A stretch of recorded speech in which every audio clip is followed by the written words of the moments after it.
Boa noite, irmãos. Bem-vindo a mais um encontro de jovens. A gente está vendo uma série sobre Gênesis, em que a gente está vendo historicidade de Gênesis 1 a 11, que trata, primeiro, a questão evolução ou design inteligente, também a criação, o dilúvio, e agora nós vamos ver a Torre de Babel, que é o último estudo dessa série. Mas primeiro eu gostaria de orar e entregar esse estudo nas mãos do Senhor, amém? Senhor nosso Deus, nós te agradecemos pela oportunidade, Senhor, de estudar a Tua Palavra, Senhor. Sabemos que nem todos podem, Senhor, nem todos têm a palavra, a Bíblia em seu idioma, Senhor. Nós te pedimos, Senhor, te agradecemos por isso, te pedimos que o Senhor abra o nosso entendimento, Senhor, para entender, que o Teu Espírito possa nos dar entendimento, Senhor, da Tua Palavra. Que o Senhor possa, Senhor, purificar nossos corações, Senhor, e nos dar uma fé, Senhor, que crê, Senhor, com a fé de uma criança, Senhor, porque a gente sabe que a Tua Palavra é verdadeira, Senhor. O Senhor nos ensina, Senhor, torna a nossa fé mais sólida, Senhor, mais firme, de forma que a gente possa enfrentar esse mundo, Senhor, onde tem tantas coisas tentando nos distrair do Senhor e nos levar para longe. Eu te peço, Senhor, usa, meu Deus, para dar esse estudo, Senhor, que o Senhor me ilumine, Senhor, ilumine todos aqueles que assistirem, Senhor. Que o Senhor possa ser engrandecido em nós, Senhor, e nós diminuídos, para que o Senhor cresça em nós, como disse João Batista, Senhor. É isso que nós oramos e pedimos em nome de Jesus. Amém. Bom, irmãos, Torre de Babel, não sei se os irmãos conhecem, mas eu vou resumir a história aqui muito rapidamente. Bom, no capítulo 9 de Gênesis, Noé e os filhos de Noé descem da arca, com as suas esposas. O Senhor manda eles se multiplicarem, espalharem, e encherem a terra. Mas aí no capítulo 11, as pessoas instigadas por Nimrod, de acordo com o capítulo 10, Nimrod fundou a cidade que viria a ser conhecida como Babel. Então ele instigou as pessoas e falaram, não, vamos construir uma cidade, e na cidade a gente construiu uma torre muito alta, que chega até o céu. E vamos fazer um nome para nós mesmos, construindo essa torre. E para a gente até não se espalhar na face da terra, para a gente permanecer unido aqui, Então esse era o intento do homem. E aí acontece até uma ironia, que o Senhor ele desce, O ser humano acha que está construindo um grande monumento, o maior da humanidade, até então era. Mas o Senhor ele desce, Ele fala, vou descer para ver o que os homens estão fazendo, Que não importa o quão grande você acha que suas obras são, o Senhor ele desce ali naquele momento, A humanidade se junta para fazer essa grande obra, mas o Senhor fala, não, vou descer ali para ver, porque está muito alto, de onde ele está. Ele tem que descer para ver o que o homem está fazendo, e ele desce e vê essa torre. E aí ele faz a observação de que todos os homens tinham a mesma língua, Então, com o intuito de espalhar o homem realmente pela face da terra, como é o que ele queria, inicialmente, encher a terra, ele parar a construção da torre, e ele fala, não, vou trocar o idioma, dos homens. Então ele dá novos idiomas, para as pessoas. Então as pessoas estavam conversando lá, de repente estavam falando um idioma novo, e elas não conseguiam se entender. Então, como elas não conseguiam se entender, eles parou a construção da torre, e eles foram se espalhados, e realmente eles foram espalhados pela face da terra. Eles abandonaram a cidade e pararam de construir a torre.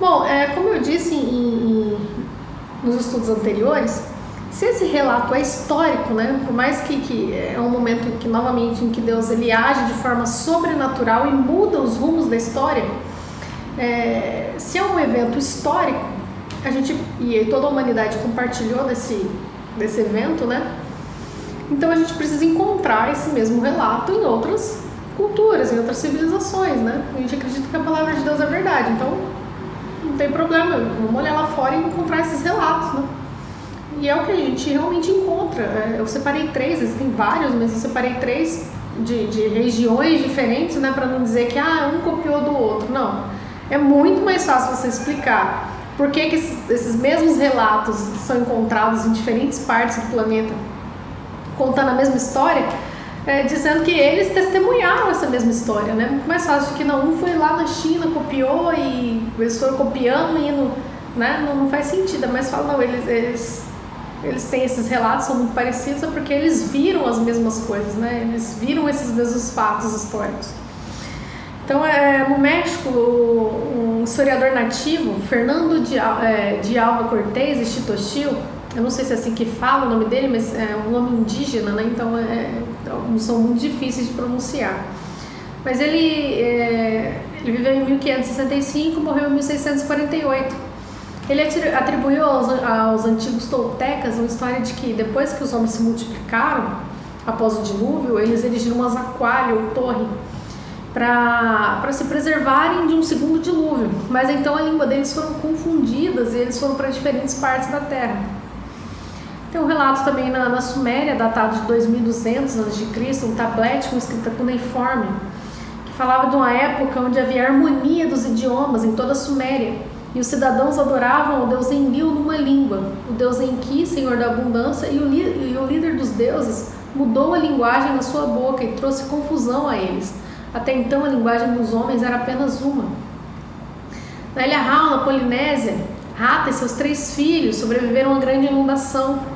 Então eles fizeram a tentativa de erigir um edifício pelo qual eles poderiam chegar ao céu e ver o Deus Criador Vatea. Mas o Deus, com raiva, expulsou os construtores, quebrou o prédio e mudou sua língua, de modo que eles passaram a falar diversas línguas. Bom, essas são só 3, né? Como eu disse, são vários relatos, né? E não só isso, né? Ali em Babel, Babel é a melhor forma de você explicar o porquê que existem essas mesmas estruturas piramidais espalhadas em toda a Terra. Essas pirâmides, por exemplo, no México, os astecas construíram, porque esse pessoal que estava em Babel construindo a torre e foi dada língua diferente, esse pessoal levou com eles a cultura, a religião, né? A religiosidade, a forma de religiosidade, de culto deles, até a arquitetura. Eles levaram esse conhecimento para várias partes do mundo. É muito mais fácil você explicar. E dessa forma, nós vamos colocar você encontra essas mesmas torres no mundo inteiro, essas mesmas estruturas. Ó. No México, os astecas fizeram os incas fizeram na Guatemala. Você vê as pessoas lá embaixo, uma estrutura muito grandes, né? As pessoas parecem formiga lá embaixo, né? Templos muito grandes. Você vê essa primeira torre, uma das primeiras torres no Egito, né? Você vê que ela tem a mesma estrutura também, depois que as pirâmides no Egito se tornaram retas, né? Mas antes era dessa forma de degraus também. Tem também os Zigurate de Ur, né? No Iraque, ela foi destruída, você vê, ainda assim são estruturas muito grandes, né? Aí é só a base dela. Tem também no Irã, né? Essa também foi destruída pelas inúmeras guerras ali, né? Deles, mas aí também é só a base. Então você encontra essas torres no mundo inteiro, tem na Indonésia, tem na China, tem na Índia, em todo lugar tem isso aí. E elas servem o mesmo propósito, com comunicação com os deuses, né?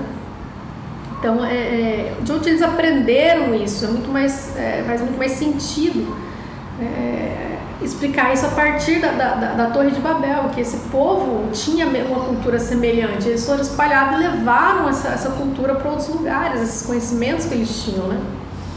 Bom, não existe dissensão de que hoje, segundo a Etnologue, né, que é uma instituição cristã, né, que tenta levar a Bíblia para vários idiomas, eles já chegaram a catalogar mais de 7.000 idiomas, né, separados em 142 famílias. Não há discussão aqui, né? Nós sabemos que tanto os evolucionistas como nós acreditamos que existiu uma língua primeira, né? Que para nós seria a língua adâmica, a língua de Adão. A diferença entre os evolucionistas e nós é que os evolucionistas pensam que da primeira língua os novos idiomas foram surgindo de forma lenta e gradual. Nós não, nós cremos que em Babel foi dada as primeiras famílias de línguas, né? E aí a partir dessas famílias, né, dadas em Babel, se ramificou e trouxe várias outras. A gente pode ver, por exemplo, a família das línguas latinas. Por exemplo, no latim, Deus em latim é Deus. Em português, Deus também. Em francês, Dieu. Espanhol, Dios. Italiano, Dio.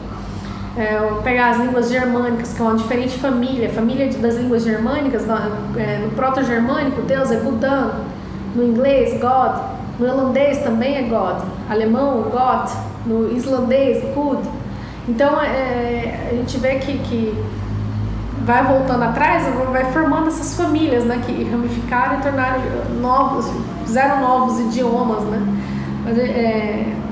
Mas nós cremos, né, como cristãos, que essas línguas já tinham vindo em famílias diferentes, por razão de você encontra línguas tão diferentes, né? Por exemplo, o latim, que não tem nada a ver com o chinês, o português tem nada a ver com o chinês, com as línguas orientais, porque eles vieram de famílias diferentes, já dadas em Babel, elas começaram diferentes ali, né? Já os evolucionistas não, eles tentam encontrar uma que tenha surgido todas, né? De uma só e surgido todas, tanto o chinês quanto o latim, né?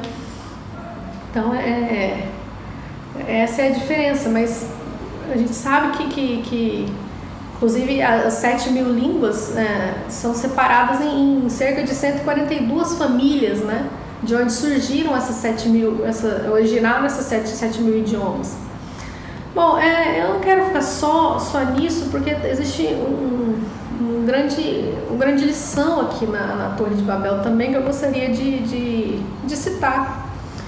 Bom, primeiro, a fundação da cidade, né, já começa pecaminosa. Nimrod significa rebelar, ou ele se rebelou.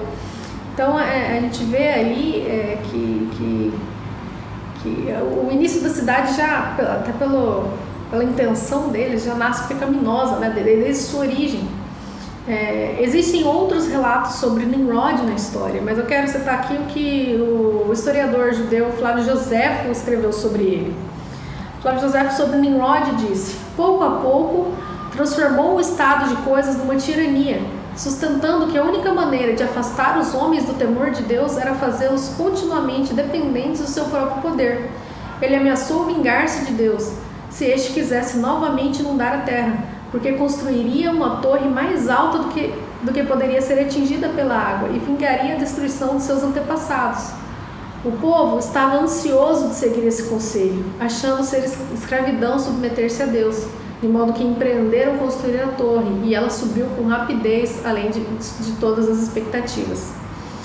Bom, Nimrod era um líder, né, retratado como um líder tirano, né? Existem outros relatos sobre ele, né, extra-bíblicos, né? Apesar de que ninguém sabe quem ele realmente era, né? Porque Nimrod não era realmente o nome dele, né? Muitos acreditam que ele foi conhecido como Nimrod por causa dos atos dele em vida, né? Que assim era um costume oriental isso, né? Você dá o nome para a pessoa de acordo com os atos dela na vida dela. Muitos linkam Nimrod ao rei Sargão da Acádia, né? Os primeiros reinos, inclusive Nimrod fundou a Acádia, né? Que na Bíblia fala, né? Ele fundou várias cidades e ele seria o primeiro rei dessas cidades, né? Que seria o reino da Acádia. Outros acreditam que ele inspirou o épico de Gilgamesh, porque no épico de Gilgamesh ele vai se vingar daquele que trouxe o dilúvio, né, que trouxe a enchente, e aí ele vai e mata esse ser, né, e mostraria, né, espelharia mais uma vez a rebelião de Nimrod. Mas tem uns pecados aqui que esses são comuns à humanidade inteira, né, existiram muitos Nimrods na história, né. Mas um pecado que é comum a todos nós é isso, que o propósito pelo qual eles construíram a torre. Ele fala lá no verso 4 de Gênesis 11: faremos um nome para nós mesmos. O que eles queriam construir a torre. Você vê aí a soberba do homem, né? Já aí. E esse é um pecado que eu e você luta contra ele. Nós queremos ser reconhecidos. Não tem um ser humano que não queira a glória dos homens, né? Então é algo que a gente precisa lutar contra. E a gente vê a pretensão do homem aqui, que o homem não consegue passar um dia sequer sem violar a lei moral de Deus, mas ele acha que pelos próprios esforços ele consegue chegar aos céus. Então o homem queria construir um monumento para chegar aos deuses e pelo seu próprio mérito, enquanto se rebelava contra Deus. Então esse é o homem, ele não quer obedecer a Deus, mas ele acha que fazendo uma boa ação aqui e ali ele vai alcançar aos céus, né? E você vê que o Evangelho ele traz um antídoto para a pretensão humana muito grande, a palavra de Deus. Porque a história de Gênesis, que começa em Gênesis, é essa, que Adão ele recebeu uma só lei no Éden, e ele não conseguiu cumprir uma só lei, estando no paraíso, sem inclinação ao pecado, sem pecado no mundo, e ele falhou nisso. Então o pecado entrou no mundo através de Adão. Mas Cristo, Deus mesmo, ele conquista a nossa salvação, se tornando forma de homem, cumprindo uma lei muito mais complexa que a lei de Moisés, que Cristo cumpriu, no mundo já imerso no pecado. Então, e não só isso, ele cumpre a lei e se oferece como propiciação ao pecado, né? Ressuscita dos mortos, ou seja, cadê a glória do homem aí? Não tem glória nenhuma, o homem não faz nada. A única coisa que o homem participa na história da salvação é com o pecado que fez com que a salvação fosse necessária, que Deus viesse. Então, que o Senhor nos ajude a enxergar a glória de Cristo aí e lançar a coroa aos pés de Cristo, porque a gente não faz nada. Toda a nossa obra, a nossa pretensão é derrubada por terra pelo Evangelho. Por isso que o coração soberbo ele não pode aceitar. O coração soberbo ele não vai aceitar a palavra de Deus, ele não vai aceitar o Evangelho, porque ele precisa ser antes humilhado e ver que ele não consegue, né? Então, quando o homem vê, fala, não consigo cumprir a lei de Deus, e ele tenta e ele fala, não dá. E aí, então, ele pode olhar para Cristo, falando, não, Cristo cumpriu, eu não consigo, minha força não é o suficiente, né? Então, Cristo, ele assumiu a fraqueza humana, né? Porque sentiu fome, sentiu dor, sentiu sono, dor física, emocional, psicológica, todo tipo ele sentiu, e mesmo assim ele cumpriu a lei. E o Adão no paraíso, esse é nós. Esse é nós. Não é o Adão lá. Não, esse sou eu e sou você. No Éden a gente não ia conseguir cumprir a lei. Uma lei de Deus. E dirá, né, a lei moral de Deus completa. E Cristo, no meio de todo o caos que já estava no mundo, ele veio aqui e cumpriu a lei, ofereceu a apropriação pelo pecado, e ele, tanto é que a palavra diz, ao Senhor pertence a salvação, a glória é só dele, toda a honra e glória é ele, então não é à toa que é assim. Então a palavra de Deus é um grande antídoto para a nossa soberba, que o Senhor possa nos ensinar isso e a gente possa realmente ser humilhado, e ver que nós somos fracos, que nós dependemos dele. Tem outra observação que eu gostaria de fazer em Babel, sobre Babel. Uma é que Babel foi a primeira tentativa da humanidade de formar um Estado universal ante-Deus. Não é um Estado universal ateu, não, porque eles tinham seus deuses, o panteão de deuses. Desde, você vê na arqueologia, tinham vários deuses desde muito cedo, né? O coração humano é muito fácil construir ídolos, né? A gente constrói muitos ídolos. Nosso coração é uma fábrica de ídolos, como diz alguns grandes cristãos do passado, né? Mas é a primeira tentativa da história em construir um Estado universal ante Deus, né? E não foi a única, né?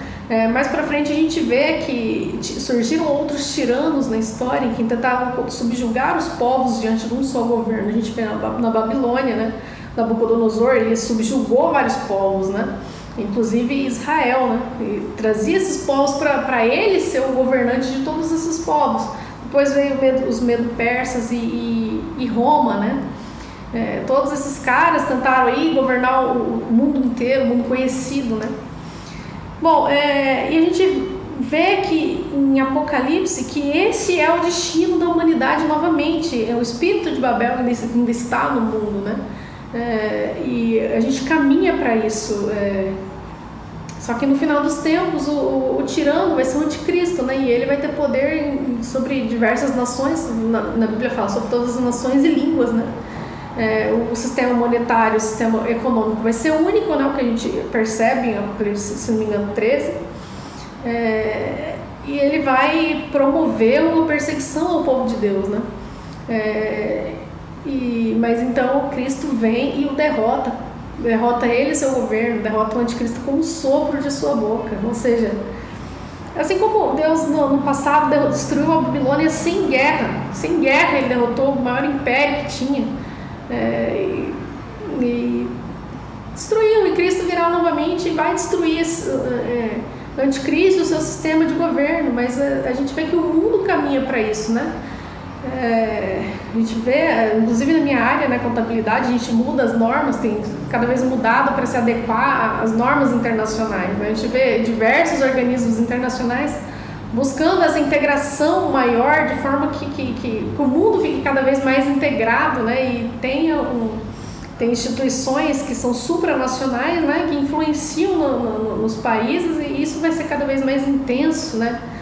Cada vez mais significativo, né? Até que chega ao ponto em que o anticristo possa realmente, de fato, ter muita influência sobre todas as nações, né? Bom, o final dessa história a gente já conhece, né? O único reino eterno é o de Cristo, que virá assim que ele destronar, né? Que ele derrotar o anticristo, e então virá o seu governo. Esse sim será eterno. Amém? Bom, irmãos, espero que os irmãos tenham sido edificados com essa série de mensagens, e que os irmãos possam ter se solidificado, né? De forma que possam ver realmente Deus agindo na história, né? Não como algo no passado distante, algo que fora da realidade nossa, né? Mas algo como Deus agindo aqui e agora, e Ele está dirigindo a história nesse exato momento, né? Para culminar nisso aí, né? Culminar que a Babel final, que na verdade o Apocalipse chama de Babilônia, a grande Babilônia, né? Vai ser destruída de uma vez por todas, né? Então Cristo vai reinar com o seu povo. Amém? Bom, é isso aí, irmãos.